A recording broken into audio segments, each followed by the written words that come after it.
नए नियम के मत्ती, मरकुस और लूका तीनों सुसमाचारों में एक व्यक्ति का उल्लेख है और इसका नाम है बर्तिमाई, जो कि जन्म से अंधा है। यरीहो नगर में रहता है।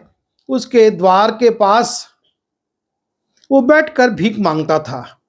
मरकुस रचित सुसमाचार उसके 10वें अध्याय के 46वें पद से 52वें पद में विस्तार से उल्लेख किया गया है। एक शाम बर्तिमाई भीख मांग रहा है और उसके पास से बड़ी भीड़ चली जा रही है और तब वो पूछता है कि कौन है, और मालूम होता है कि यीशु हैं। बर्तिमाई आशीष पाने के लिए कार्य करता है, क्योंकि उसके जीवन में एक कमी है। वो अंधा है और वो चाहता है कि उसकी आंखें ठीक हो जाएं।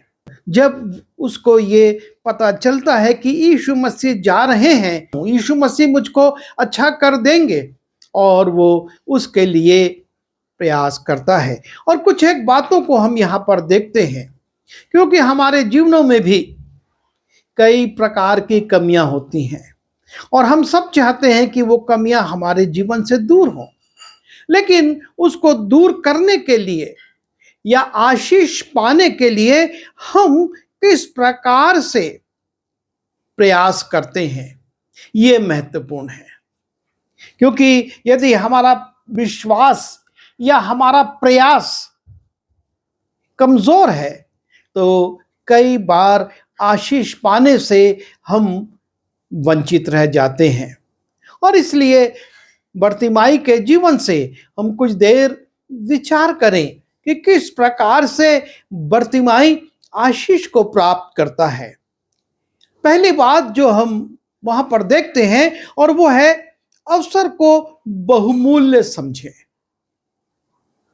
बर्तिमाई रोज के समान द्वार के बाहर बैठा हुआ भीख मांग रहा है, और तब जब आहट होती है, भीड़ के जाने के पदचाप उसको सुनाई देते हैं, वो लोगों से पूछता है, जानकारी हासिल करता है कि आखिर ऐसी भीड़ क्यों जा रही है। और जब उसको ये मालूम होता है कि यीशु मसीह वहां से जा रहे हैं, लिखा हुआ है, और वे यरीहो में आए, और जब वो और उसके चेले और एक बड़ी भीड़ यरीहो से निकल रही थी, तो तिमाई का पुत्र बर्तिमाई, एक अंधा भिखारी, सड़क के किनारे बैठा था। वो ये सुनकर कि यीशु नासरी है, पुकार पुकार कर कहने लगा कि हे दाऊद की संतान यीशु, मुझ पर दया कर। बर्तिमाई को जब ये मालूम होता है कि यीशु मसीह वहां से गुजर रहे हैं, वो पुकार पुकार कर कहने लगा कि हे दाऊद के संतान यीशु, मुझ पर दया कर। वो ये महसूस करता है कि पता नहीं कब फिर से यीशु मसीह यहां से गुजरेंगे या नहीं भी गुजरेंगे, और तब उसके पास अवसर नहीं रहेगा कि वो यीशु मसीह से निवेदन करे।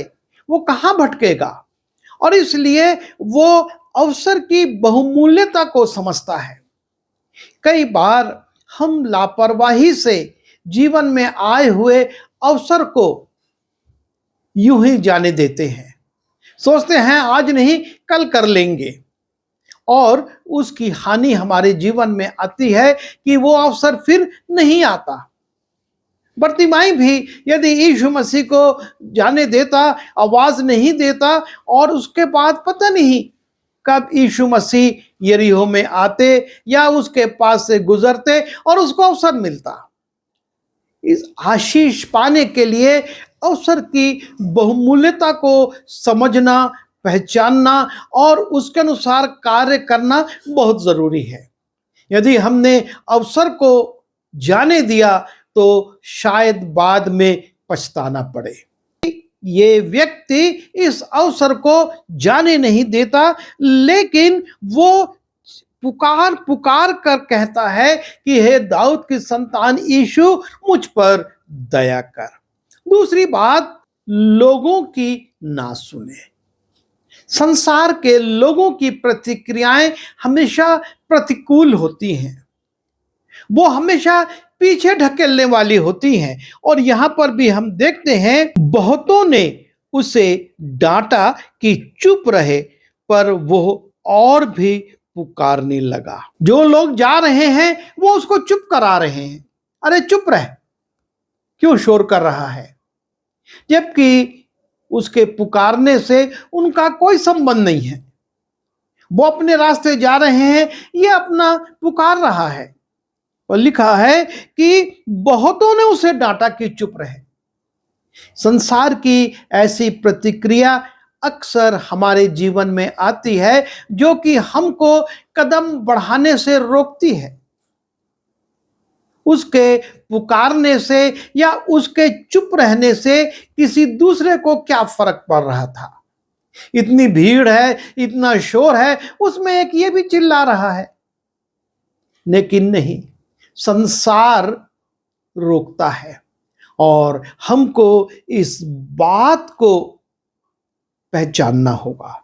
हम लोगों की सुनकर चुप ना हो जाएं, वापस ना हो जाएं, बैठ ना जाएं। और ये व्यक्ति लोगों की नहीं सुनता, उनके डांटने से वो चुप नहीं होता, पर वो और भी पुकारने लगा कि हे दाऊद की संतान, मुझ पर दया कर। वो चिल्ला रहा था, लोग चुप कराने लगे, लेकिन वो और चिल्लाने लगता है, वो और पुकारता है। वो जानता है कि यही अवसर है। और तीसरी बात, दृढ़ता से मांगना। उसके मन में एक दृढ़ता है, एक पक्का विश्वास है, और वो इसलिए मांग रहा है कि हे दाऊद की संतान, मुझ पर दया कर। वो दृढ़ता के साथ पुकार रहा है, अविश्वास के साथ नहीं। अरे देखते हैं, शायद सुन लेगा तो मुझको आशीष मिल जाएगी, नहीं, पर वो दृढ़ता के साथ और ऊंचे शब्द से और ऊंची आवाज में पुकारने लगता है कि हे दाऊद की संतान, मुझ पर दया कर। हमको आशीष पाना है तो अवसर को बहुमूल्य तो समझना है।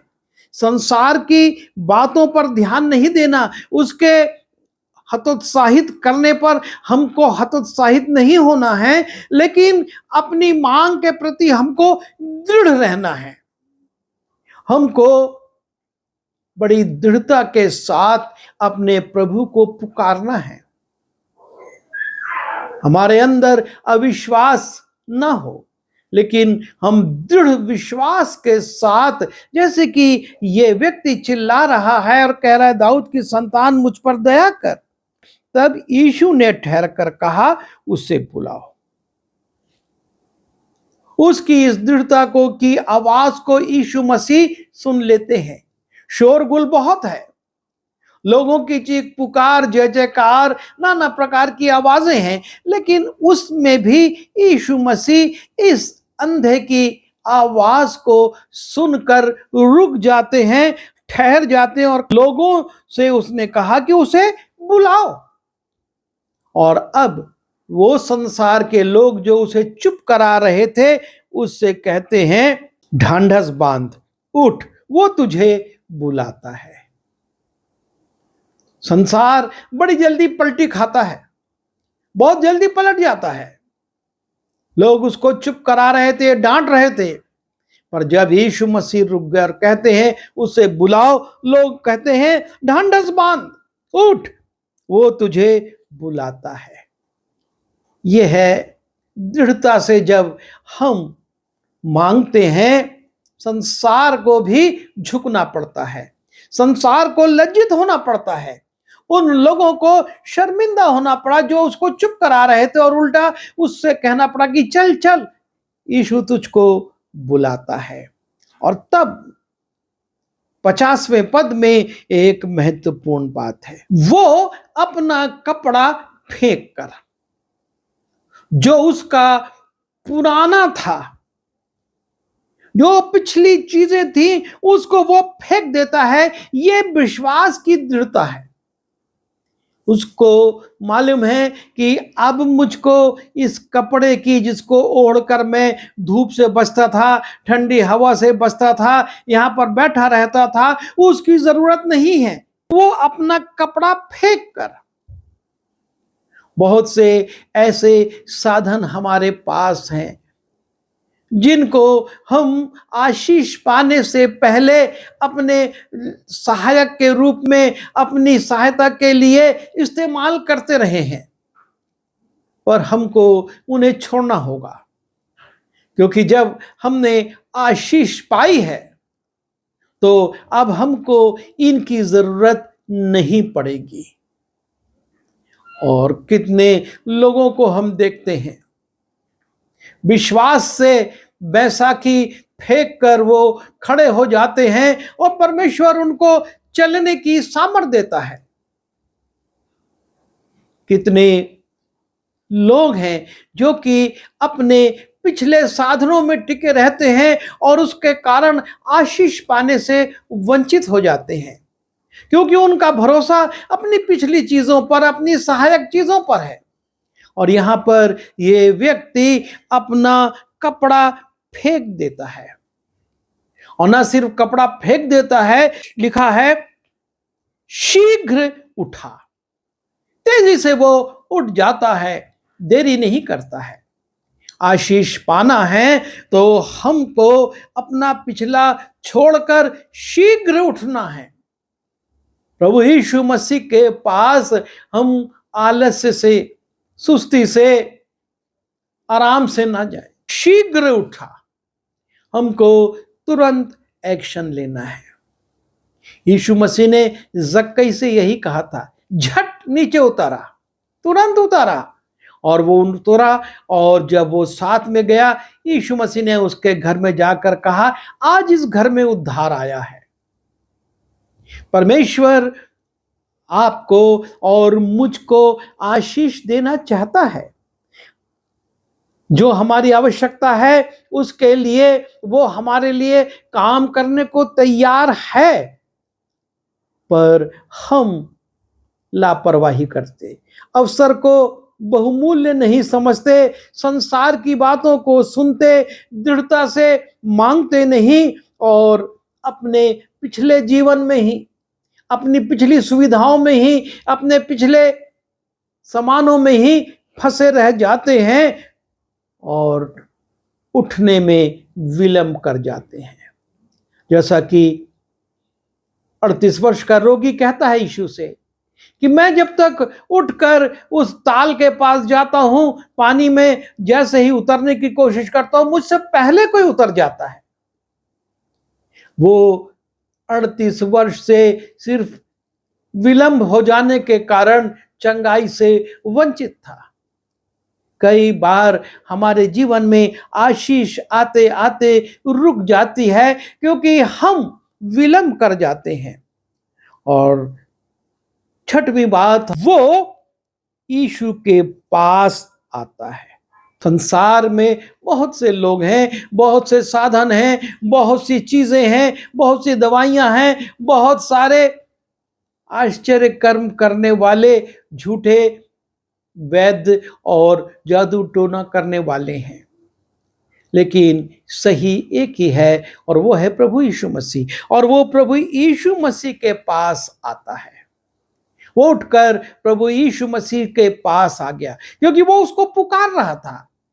वो उसके विषय में जानता था। वो जरूर अंधा था, लेकिन लोगों से वो यीशु की चर्चा सुनता था। उसको मालूम था कि यीशु मसीह वो सामर्थी परमेश्वर है जो उसकी आंखों को चंगा कर सकता है। और इसलिए वो जब आवाज सुनता है, उसको पुकारता है, और जब उससे कहा जाता है कि वो तुझे बुलाता है, अपना कपड़ा फेंककर शीघ्रता से यीशु के पास आता है। इस पर यीशु ने उससे कहा, तू क्या चाहता है कि मैं तेरे लिए करूं? अंधे ने उससे कहा हे रब्बी, यह कि मैं देखने लगूं। यीशु ने उससे कहा, चला जा, तेरे विश्वास ने तुझे चंगा कर दिया है। चला जा, तेरे विश्वास ने तुझे, जो तू मन में दृढ़ विश्वास रखकर चिल्ला रहा था, लोग तुझको चुप करा रहे थे पर तू शांत नहीं हुआ, उस विश्वास ने तुझको चंगा किया है। हमारे अंदर एक मजबूत विश्वास होना जरूरी है। यदि मजबूत विश्वास नहीं है तो हम आशा ना करें कि आशीष पाएं। याकूब उसके पहले अध्याय के 6वें पद में लिखा है, पर विश्वास से मांगे और कुछ संदेह ना करे, क्योंकि संदेह करने वाला समुद्र की लहर के समान है, जो हवा से बहती और उछलती है। ऐसा मनुष्य ये ना समझे कि मुझे प्रभु से कुछ मिलेगा। वो दुचित्ता है और अपनी सारी बातों में चंचल है। हमको दृढ़ विश्वास रखना है और यीशु मसीह इसी बात की उद्घोषणा उससे कहते हैं कि तेरे विश्वास ने, तू यहां भीख मांगता था, बैठा सुनता था, लेकिन तेरे अंदर जो मजबूत विश्वास था, उस विश्वास के कारण जब तूने पुकारा और तू आया है तो तू चंगा हो गया है। और जब उसको आशीष मिलती है, लिखा है वो तुरंत देखने लगा और मार्ग में उसके पीछे हो लिया। अब वो पीछे नहीं जा रहा है, वापस नहीं जा रहा है कि अब मैं यरीहो में जाऊं, अपने परिवार को देखूं या अपने लोगों से मिलूं, उनको बताऊं कि मैं चंगा हो गया हूं। लेकिन लिखा है कि मार्ग में उसके पीछे हो लिया। धन्यवाद के साथ परमेश्वर के पीछे होना आवश्यक है। परमेश्वर कुछ नहीं चाहता, ना उसने इस भिखारी से कुछ मांगा और ना वो किसी और से कुछ कहता है कि तुमको ये देना होगा, लेकिन वो चाहता है धन्यवादी मन। और ये भिखारी अपने उस कपड़े की ओर, अपने उस कटोरे की ओर या उस चटाई की ओर जिस पर वो बैठकर भीख मांगता था, या जितने पैसे सुबह से जमा हुए थे वो थे, उन सब को छोड़कर अब उसको पिछली बातों से कोई मतलब नहीं है। ये थोड़ा सा लाभ था, लेकिन वो बड़े लाभ के पीछे चला जाता है और वो मार्ग में उसके पीछे हो लिया।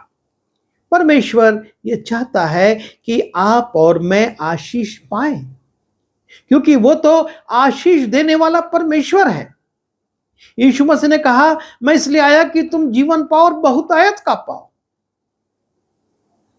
पर आवश्यक ये है कि आप और मैं अवसर को बहुमूल्य समझ रहे हैं या नहीं। उस स्त्री को जो कि सामरी थी, एक अवसर मिला था बस यीशु मसीह से बातचीत करने का, और उसी में उसने यीशु को पा लिया और जाकर कहती है, आओ देखो, उसने मुझको सब कुछ बता दिया है। और तब वहां के लोग आकर यीशु मसीह को देखते हैं और उस स्त्री से कहते हैं, हम तेरी गवाही के कारण ही नहीं, लेकिन अब हमने अपनी आंख से देख लिया है, और यीशु मसीह पर विश्वास करते हैं।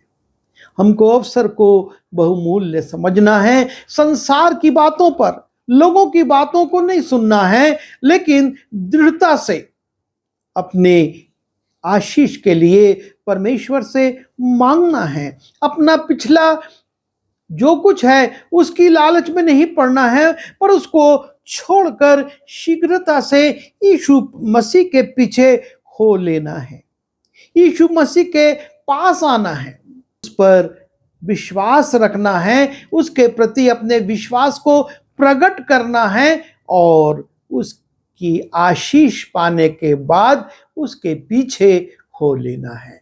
संसारिकता में वापस नहीं चले जाना है, संसारिक आकर्षणों में नहीं खो जाना है, लेकिन हमको परमेश्वर के प्रति धन्यवादी बने रहना है। तब वो आशीषें जो परमेश्वर की ओर से हमारे जीवन में आती हैं, हम में स्थिर रहेंगी, हम में बनी रहेंगी और हम उसमें बढ़ते चले जाएंगे। आइए प्रार्थना करें। प्रभु जी, धन्यवाद देते हैं कि आपने अद्भुत अनुग्रह किया और बर्तिमाई के जीवन में उसकी उस आवश्यकता को जो कि अंधता की थी दूर करके उसको उसके विश्वास के अनुसार उसको आशीष दी, चंगाई दी और वो अपने प्रभु के पीछे हो लिया। हम भी बहुत सी आशीषें पाते हैं, लेकिन उन आशीषों को पाकर संसार में चले जाते हैं। प्रभु जी, शक्ति दीजिए कि हम उन आशीषों को पाकर आपके पीछे जाएं, ताकि वो आशीषें हम पर लगी रहें और हम उसमें बढ़कर आपकी महिमा कर सकें। विनती यीशु के नाम में, आमीन।